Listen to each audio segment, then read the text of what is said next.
বন্ধু হচ্ছে ছায়াদানকারী বৃক্ষের মতো। বন্ধু শব্দটির সঙ্গে আস্থা, বিশ্বাস ও অকৃত্রিম ভালোবাসা জড়িত।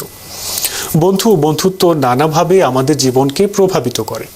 একজন ভালো বন্ধু জীবনকে যেমন সুন্দর করে তুলতে পারে, ঠিক তেমনি একজন খারাপ বন্ধু জীবনে ব্যর্থতার কারণ হতে পারে। তাই বন্ধু নির্বাচনের ক্ষেত্রে সতর্কতা খুবই জরুরি। কিছু মানুষ আছে যাদের সাথে বন্ধুত্ব করা একেবারেই উচিত না, কেননা তাদের স্বভাব ও আচরণ জীবনে বিপত্তির কারণ হতে পারে। এক, নেতিবাচক বন্ধু। কথায় আছে, সৎসঙ্গে স্বর্গবাস আর অসৎসঙ্গে সর্বনাশ।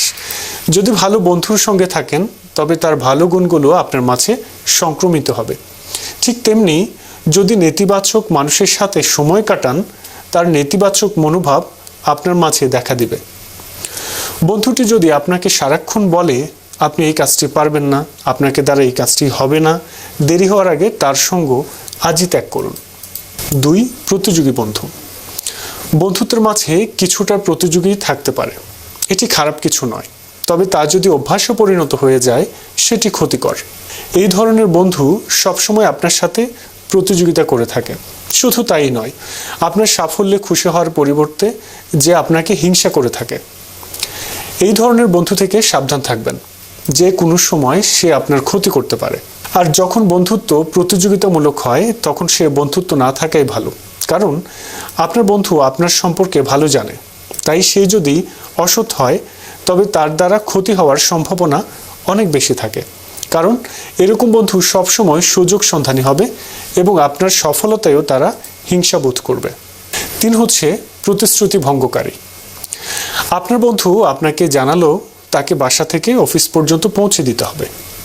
আপনি সানন্দে তাকে কথা দিলেন, কিন্তু সময় মতো যখন আপনি তাকে আবারও ফোন দিলেন, দেখলেন সে ফোন রিসিভ করছে না বা বন্ধ করে রেখেছে। এভাবে দিনের পর দিন যদি দেখেন তার স্বভাব প্রতিশ্রুতি না রাখা, তবে এমন বন্ধু থেকে দূরে থাকা উচিত, কারণ এই ধরনের বন্ধুরা কখনো বিপদের সময় আপনার পাশে দাঁড়াবে না। চার হচ্ছে নিজেকে জাহির করা।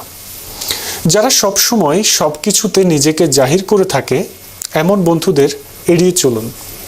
এই ধরনের মানুষেরা সব সময় নিজেকে বড় ভাবে, নিজের জ্ঞান, নিজের জানাকে বেশি গুরুত্ব দিয়ে থাকে।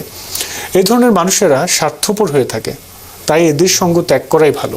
এছাড়া কোনো সমাবেশ, আড্ডা কিংবা অনুষ্ঠানে সে আপনাকে ছোট করে রাখতে পছন্দ করবে, আপনাকে হেয় করবে এবং আপনার স্বাচ্ছন্দ্য নষ্ট করবে।